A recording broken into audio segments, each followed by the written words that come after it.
Hello बच्चों, welcome back on your YouTube channel chemistry by यूम्स tutorial. मैं सुजीत कुमार यादव आपका स्वागत करता हूं। आज हम लोग कक्षा 10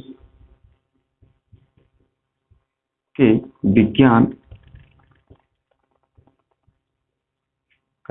विज्ञान के पहले लेसन अर्थात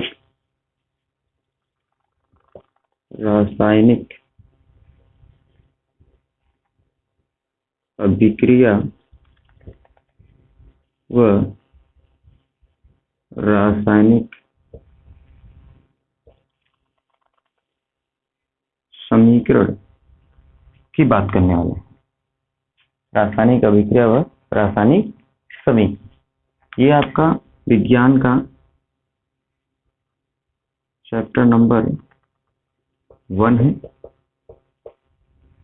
ये आपके विज्ञान का चैप्टर नंबर 1 है, रासायनिक अभिक्रिया व रासायनिक समीकरण। ये क्या होता है रासायनिक अभिक्रिया व रासायनिक समीकरण? तो इसकी शुरुआत हम लोग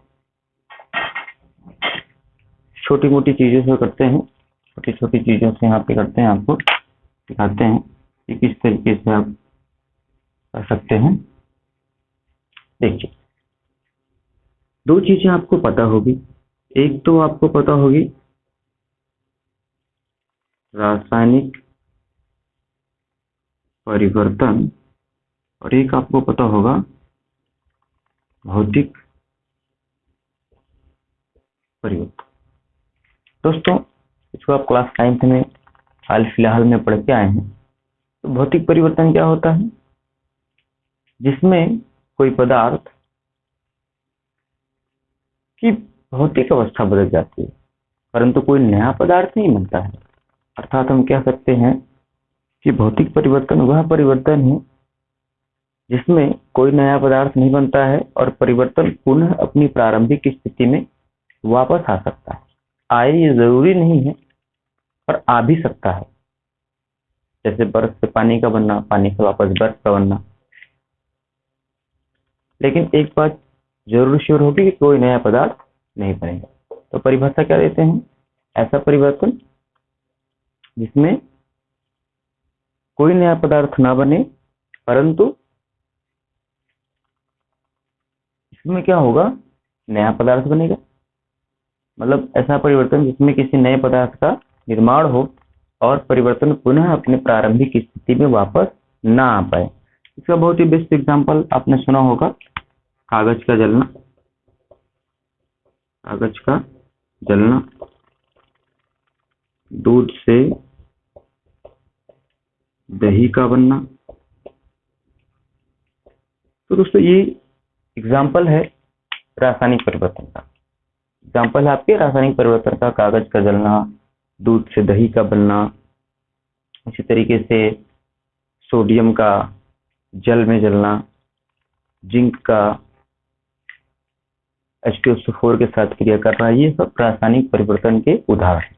भौतिक परिवर्तन में आपका बर्फ से पानी का बनना, रबड़ का खींचना, ठीक है, आपका गाल पे किसी के थप्पड़ का मारना, ये सब किसके परिवर्तन के उदाहरण है? भौतिक परिवर्तन के उदाहरण। तो रासायनिक अभिक्रिया क्या होती है? रासायनिक अभिक्रिया, अगर रासायनिक अभिक्रिया को एक लाइन में हम लोग लिखें तो बोल सकते हैं चेंज, अर्थात परिवर्तन, अर्थात परिवर्तन। तो जब कभी किसी भी पदार्थ में कोई भी चेंज हो जाए, कोई भी परिवर्तन हो जाए, तो उसको हम लोग कहते हैं अभिक्रिया। अभिक्रिया, अभिक्रिया का मतलब होता है रिएक्शन। रिएक्शन, और री दो शब्दों से मिलकर बना है, री प्लस एक्शन। तो हम कह सकते हैं एक्शन होगा तभी रिएक्शन होगा। और रिएक्शन का मतलब अभिक्रिया। रिएक्शन का मतलब क्या? अभिक्रिया। तो अभिक्रिया कब होगी? जब एक्शन होगा, अर्थात एक्शन के बाद ही रिएक्शन होगा, और इस चीज को हम क्या कहेंगे? अभिक्रिया। और इसके लिए क्या जरूरी है? चेंज जरूरी है। मतलब जब तक किसी पदार्थ में कोई परिवर्तन नहीं होगा, कोई चेंज नहीं होगा, तब तक एक्शन नहीं होगा, और जब तक एक्शन नहीं होगा तब तक रिएक्शन नहीं होगा, और तब तक अभिक्रिया नहीं होगी। जैसे इस मार्कर के कैप को मैंने निकाल दिया, कुछ परिवर्तन हुआ, इसमें कोई चेंज हुआ, कोई परिवर्तन हुआ, कोई परिवर्तन हुआ, तो यह भी एक अभिक्रिया हुई। अब कैसी अभिक्रिया हुई ये डिपेंड करेगा कि इसके भौतिक अवस्था में क्या परिवर्तन हुआ, यह पुनः अपनी प्रारंभिक स्थिति में वापस आ सकता है कि नहीं आ सकता है। यदि ये आ जाता है, कोई भी परिवर्तन इसमें कोई भी परिवर्तन नहीं हो रहा है, तो यह भौतिक परिवर्तन होगा। और अभिक्रिया कैसी होगी? भौतिक अभिक्रिया होगी। अभिक्रिया कैसी होगी? भौतिक अभिक्रिया होगी। भौतिक अभिक्रिया। तो दोस्तों हम कह सकते हैं कि जब ऐसा परिवर्तन हो जिसमें कोई नया पदार्थ ना बने और परिवर्तन वापस अपनी प्रारंभिक स्थिति में वापस आ जाए, तो ऐसे परिवर्तन को भौतिक परिवर्तन कहते हैं। रासायनिक परिवर्तन की बात करें, आपने देखा रासायनिक परिवर्तन की उदाहरण, तो जब हम क्या करते हैं, जिंक की अभिक्रिया H2SO4 से करवाते हैं, जिंक सल्फेट बन जाता है और हाइड्रोजन गैस बाहर निकलती है। कार्बन की अभिक्रिया ऑक्सीजन से करवाते हैं तो CO2 बन जाता है। H2 की अभिक्रिया O2 से करवाते हैं तो ये H2O बन जाता है, जल बन जाता है।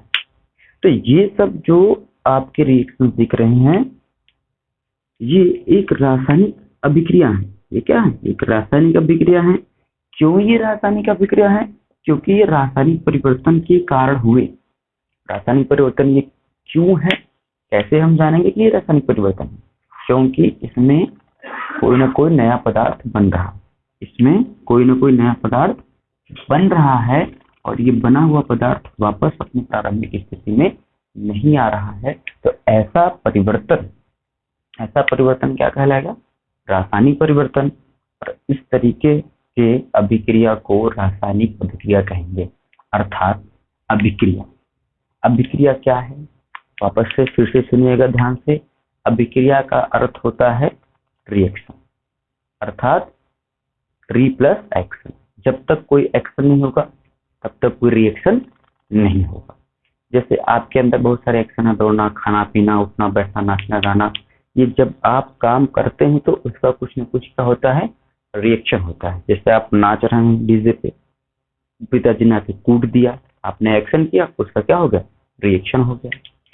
आप देखते हैं साउथ मूवी में हीरो चुपचाप कुर्सी पे बैठा रहता है, विलेन आके क्या करता है? उसको कुर्सी से ढकेल देता है। तो ढकेलना एक क्या हुआ? एक्शन हुआ।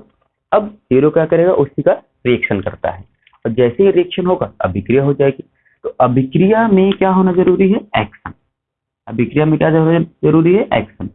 तो हम कह सकते हैं किसी भी अभिक्रिया को होने के लिए उसमें चेंज अर्थात परिवर्तन का होना जरूरी है। उसमें क्या होना जरूरी है दोस्तों? परिवर्तन का होना जरूरी है। जब तक कोई चेंज नहीं होगा तब तक कोई अभिक्रिया नहीं होगी। अब यह चेंज दो तरह से हो सकता है, या तो वो भौतिक चेंज हो सकता है, मतलब फिजिकल चेंज हो सकता है, या तो केमिकल चेंज हो सकता है। यदि भौतिक परिवर्तन होगा तो ऐसी अभिक्रिया भौतिक अभिक्रिया कहलाएंगे। रासायनिक परिवर्तन होगा तो ऐसी अभिक्रिया रासायनिक अभिक्रिया कहलाएंगी। और भौतिक परिवर्तन और रासायनिक परिवर्तन तो आपको पता ही है। जैसे मैं कहूँ कि आपके गाल पे किसी ने एक जोरदार तमाचा लगा दिया, तो ये कैसा परिवर्तन हुआ? कैसा परिवर्तन हुआ? सही सोचा आपने, भौतिक परिवर्तन हुआ। क्योंकि कोई नया पदार्थ यहाँ पे नहीं बना, ठीक है, कोई नया पदार्थ नहीं बना, ये भौतिक परिवर्तन हुआ। तो इस प्रकार की यह अभिक्रिया कैसी हुई? भौतिक अभिक्रिया हुई। यह अभिक्रिया कैसी हुई? भौतिक अभिक्रिया हुई। लेकिन जब कागज का जलना और दूध से दही का बनना, ये सब कैसी अभिक्रिया हुई? रासायनिक अभिक्रिया। इसमें परिवर्तन कैसा हुआ? रासायनिक परिवर्तन। ठीक है, तो दोस्तों आगे बढ़ते हैं थोड़ा सा। तो आपने सीखा कि अभिक्रिया क्या होती है। अभिक्रिया का शाब्दिक अर्थ है परिवर्तन। जब तक कोई परिवर्तन नहीं होगा तब तक कोई भी अभिक्रिया नहीं होगी। अभिक्रिया दो तरह की हो सकती है, भौतिक अभिक्रिया और रासायनिक अभिक्रिया। भौतिक अभिक्रिया भौतिक परिवर्तन के कारण होगी, रासायनिक अभिक्रिया रासायनिक परिवर्तन के कारण होगी। ठीक है, तो अभिक्रिया को क्या लिख सकते हैं? अभिक्रिया को हम क्या लिख सकते हैं? अभिक्रिया का अर्थ है परिवर्तन। जब कोई परिवर्तन होगा तभी क्या होगी? अभिक्रिया होगी। अब स्पेशली हमको यहाँ पे अभिक्रिया नहीं बल्कि रासायनिक अभिक्रिया की बात करनी है। बल्कि क्या बात करनी है दोस्तों? रासायनिक अभिक्रिया की बात करनी है। तो रासायनिक अभिक्रिया क्या होगी, ये ध्यान देने वाली बात हमको है। आखिर रासायनिक अभिक्रिया क्या हो सकती है? तो दो पदार्थ या दो से अधिक पदार्थ या कोई पदार्थ, आप कह सकते हो सिंपल सा आप यही कहो, जब किसी पदार्थ में कोई परिवर्तन हो जाए, जब किसी पदार्थ में कोई परिवर्तन हो जाए तो हम इसे अभिक्रिया कहते हैं। यहाँ तक तो आपने सीखा है। अब हम क्या कहेंगे? जब किसी पदार्थ में परिवर्तन होकर कोई नया पदार्थ बन जाए तो इसे हम रासायनिक अभिक्रिया कहते हैं। ध्यान से देखिएगा, मैं इसकी परिभाषा लिख रहा हूं। जब किसी पदार्थ में परिवर्तन होकर नया पदार्थ बन जाए तो उसे रासायनिक अभिक्रिया कहते हैं। जब किसी पदार्थ में परिवर्तन होकर नया पदार्थ बन जाए तो उसे रासायनिक अभिक्रिया कहते हैं। किसी बुक में ये दिया हुआ कि जब दो या दो से अधिक पदार्थ आपस में मिलकर एक नए पदार्थ का निर्माण करते हैं तो उसे हम रासायनिक अभिक्रिया कहते हैं।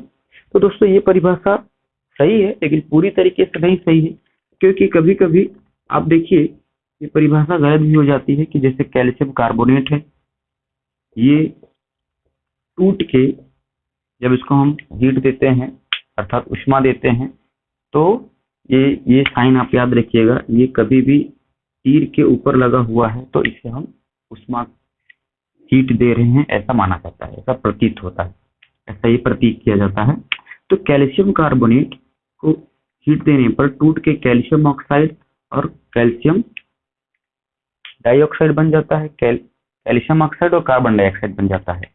आप देख सकते हैं कैल्शियम ऑक्साइड और कार्बन डाइऑक्साइड बना हुआ है, तो एक ही पदार्थ टूट के नए पदार्थ का में निर्माण हुआ है। तो हम वो परिभाषा के दो या दो से अधिक पदार्थों को आपस में मिलने से नया पदार्थ बनता है तो रासायनिक अभिक्रिया कहलाती है। वो भी हो सकता है जैसे इस अभिक्रिया के लिए वो परिभाषा बिल्कुल लागू हो जाएगी, लेकिन इस अभिक्रिया के लिए नहीं, क्योंकि यहाँ पे तो एक ही पदार्थ है। तो इन जनरल सामान्य रूप से आसानी से हम कह सकते हैं जब किसी पदार्थ में परिवर्तन होकर नया पदार्थ बने तो उसे हम रासायनिक अभिक्रिया कहते हैं। तो हमने आपको वो क्या सिखा कि रासायनिक अभिक्रिया बताने से पहले अभिक्रिया क्या होती है इसको सिखाया। तो अभिक्रिया क्या होती है? अभिक्रिया का सीधा सा अर्थ क्या है? परिवर्तन। अभिक्रिया का सीधा सा अर्थ क्या है? परिवर्तन। और परिवर्तन कितने तरह के? दो तरह के, भौतिक परिवर्तन और रासायनिक परिवर्तन। तो भौतिक परिवर्तन के कारण कोई अभिक्रिया होगी तो उसे भौतिक अभिक्रिया कहेंगे, और रासायनिक परिवर्तन के कारण कोई अभिक्रिया होगी तो उसे हम रासायनिक अभिक्रिया कहेंगे। भौतिक परिवर्तन के उदाहरण आपको मैंने बताया, जैसे आपके गाल पे किसी ने थप्पड़ मारा था तो क्या हुआ था? यह एक भौतिक परिवर्तन हुआ था। तो इस प्रकार की अभिक्रिया क्या हुई थी? भौतिक अभिक्रिया। मार्कर में से हमने कैप को निकाला, ये भी, इसमें भी तो कुछ चेंज हुआ, कुछ परिवर्तन तो हुआ। ये परिवर्तन हुआ, अगर परिवर्तन हुआ तो रिएक्शन हुआ, परिवर्तन हुआ तो रिएक्शन हुआ, तो वापस इसको हमने लगा दिया। तो यह एक भौतिक परिवर्तन हुआ था। तो इस प्रकार की अभिक्रिया कैसी हुई थी? भौतिक अभिक्रिया हुई थी। लेकिन हमको यहाँ पे इस चैप्टर में किसकी बात करनी है? रासायनिक अभिक्रिया की बात करनी है। तो रासायनिक अभिक्रिया क्या है? जब किसी पदार्थ में परिवर्तन होकर नया पदार्थ बन जाए तो उसे रासायनिक अभिक्रिया कहते हैं। ठीक है, अब आगे बढ़ते हैं। रासायनिक समीकरण क्या? रासायनिक अभिक्रिया के बाद लोग बात करते हैं रासायनिक समीकरण की। आखिर रासायनिक समीकरण क्या होता है? रासायनिक समीकरण क्या होता है? तो वैसे समीकरण क्या होता है, समीकरण का अर्थ क्या होता है, कोई समीकरण या इक्वेशन होता क्या है, क्या पता चलता है समीकरण से? तो इन सामान्य इन जनरल हम कह सकते हैं कि समीकरण क्या होता है, किसी भी चीज को संक्षिप्त रूप में आसानी से प्रस्तुत करने को ही क्या कहते हैं, समीकरण या इक्वेशन कहते हैं। जैसे आपने द्विघात समीकरण पढ़ा है, द्विघात समीकरण पढ़ा है, एक्स वाई के मान को बड़ा सा होता है उसको एक साथ आसानी से लिख सकते हैं। या आपने लीनियर इक्वेशन पढ़ा होता, रैखिक समीकरण पढ़ा था। रैखिक समीकरण में आपने देखा था बड़ा सा सेंटेंस होता था, कुछ जो है हम छोटे से फॉर्मेट में ढाल देते थे। जैसे राम के पास कुछ चॉकलेट थी, उसने मोहन को 10 चॉकलेट दिया, मोहन के पास 10 चॉकलेट देने के बाद उसके पास 20 चॉकलेट बचे, तो राम के पास कितनी चॉकलेट थी, इसका एक समीकरण बनाइए। तो इन सब बातों को आप क्या कर सकते हैं, आप आसानी से लिख सकते हैं। राम के पास एक्स चॉकलेट थी, उसने 10 चॉकलेट मोहन को दे दी और इस वक्त उसके पास 20 चॉकलेट बची। तो आप इसी बात को, जो 3-4 लाइन की बात थी, उसी को आप बहुत ही सूक्ष्म में लिख सकते हैं, इस समीकरण के रूप में लिख सकते हैं। तो जो मैंने अभी आपको रासायनिक अभिक्रिया सिखाई, उस रासायनिक अभिक्रिया को प्रदर्शित करने के लिए कुछ चीजों की जरूरत पड़ती है, जिसे हम रासायनिक समीकरण कहेंगे। अर्थात रासायनिक समीकरण क्या है कि प्रतीकों व संकेतों के माध्यम से, प्रतीकों व संकेतों के माध्यम से रासायनिक अभिक्रिया को व्यक्त करना ही रासायनिक समीकरण कहलाता है।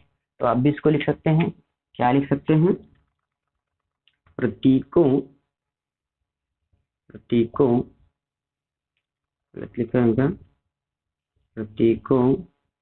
व संकेतों के माध्यम से, प्रतीकों व संकेतों के माध्यम से रासायनिक विक्रिया को व्यक्त करना रासायनिक समीकरण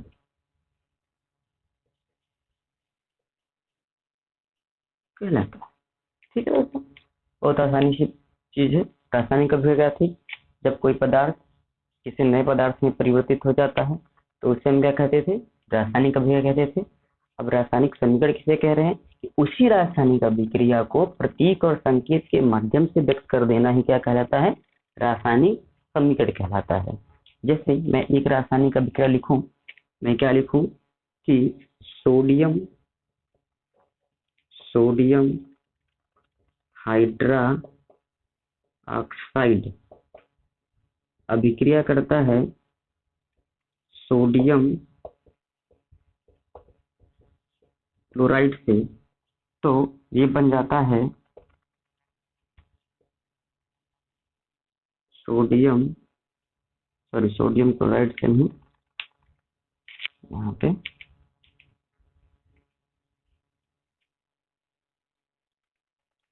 सोडियम हाइड्रोक्साइड अभिक्रिया करता है हाइड्रोजन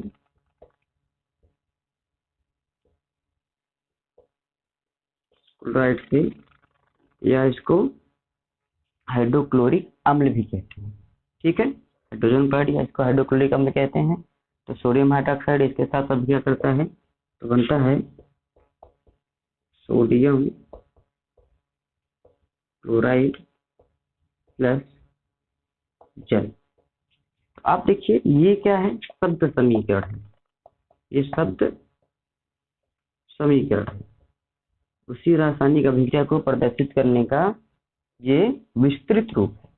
तो वैज्ञानिकों ने कहा इन वर्ड्स को हटा के हम कुछ प्रतीक और संकेत को लाएंगे। इन्हीं वर्ड्स को हटा के हम क्या करेंगे, कुछ प्रतीक और संकेत को लेके आएंगे, जो हमारी रासायनिक अभिक्रिया को लिखने में आसानी प्रोवाइड करेगा, आसानी देगा।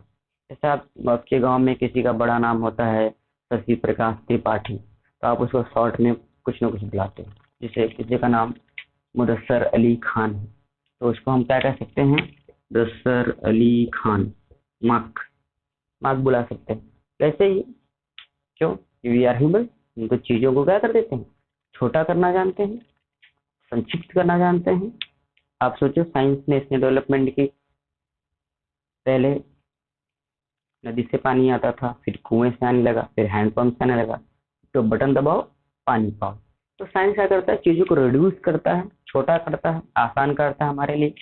तो वैज्ञानिकों ने कहा कि इतने बड़े जो रासायनिक अभिक्रिया को लिखा जा रहा है शब्दों में, इनको हम प्रतीकों में लिखते हैं। तो इसका प्रतीक बनाया गया। प्रतीक का क्लास 9 में पढ़े थे कि सोडियम का प्रतीक Na, हाइड्रोजन का H, हीलियम का He, ऐसे प्रतीक और संकेत बनाए गए।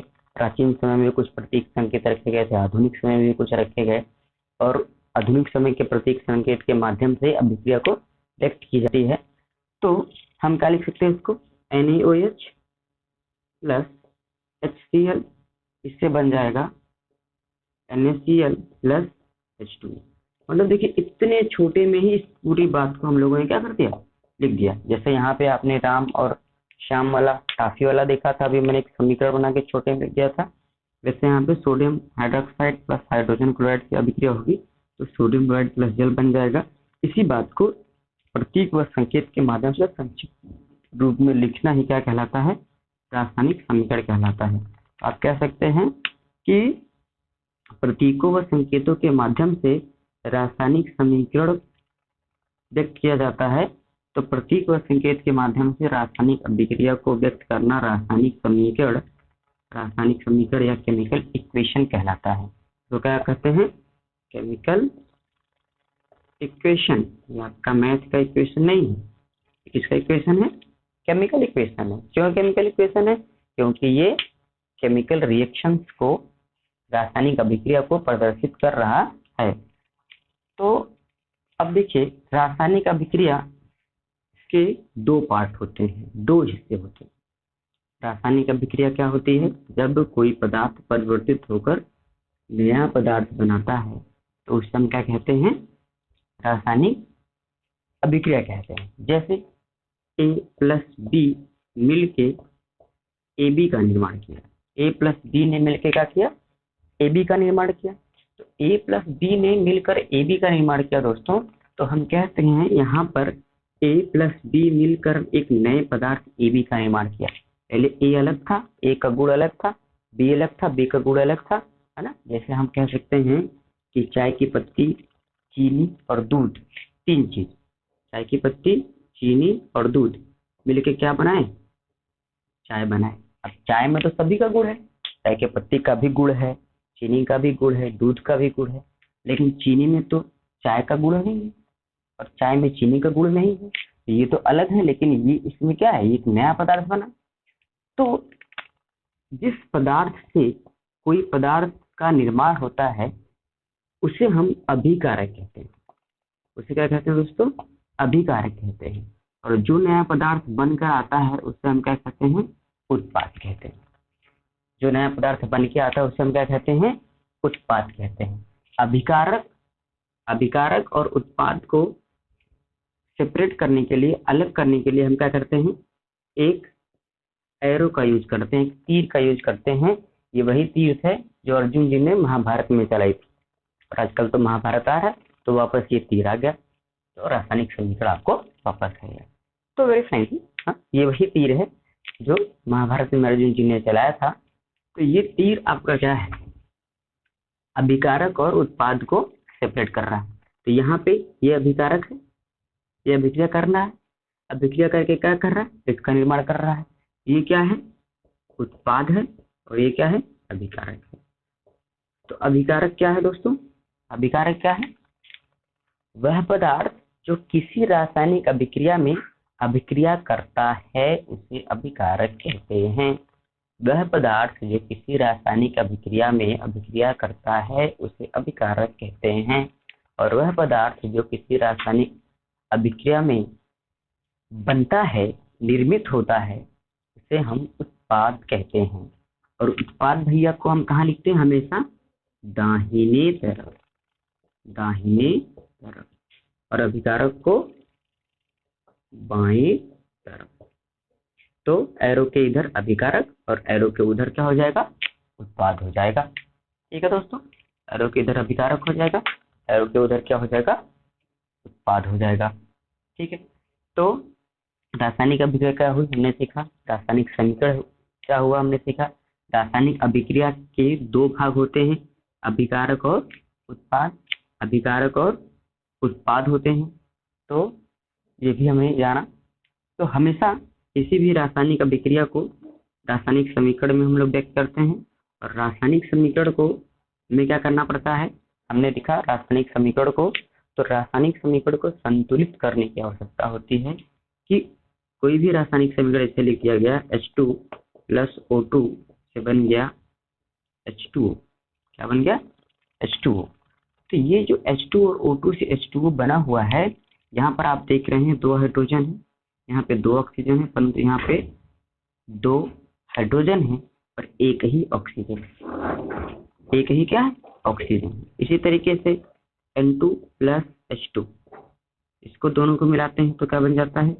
अमोनिया बन जाता है, नाइट्रोजन और हाइड्रोजन को। यहाँ पे देखिए 2 नाइट्रोजन है, यहाँ पे 2 हाइड्रोजन है, परंतु यहाँ पे एक ही नाइट्रोजन है, यहाँ पे 3 हाइड्रोजन है। ये संतुलित नहीं है, तो रासायनिक समीकरण को हमको क्या करना पड़ रहा है? संतुलित करना पड़ता है। नेक्स्ट सेगमेंट में हम लोग बात करेंगे रासायनिक समीकरण को संतुलित करना।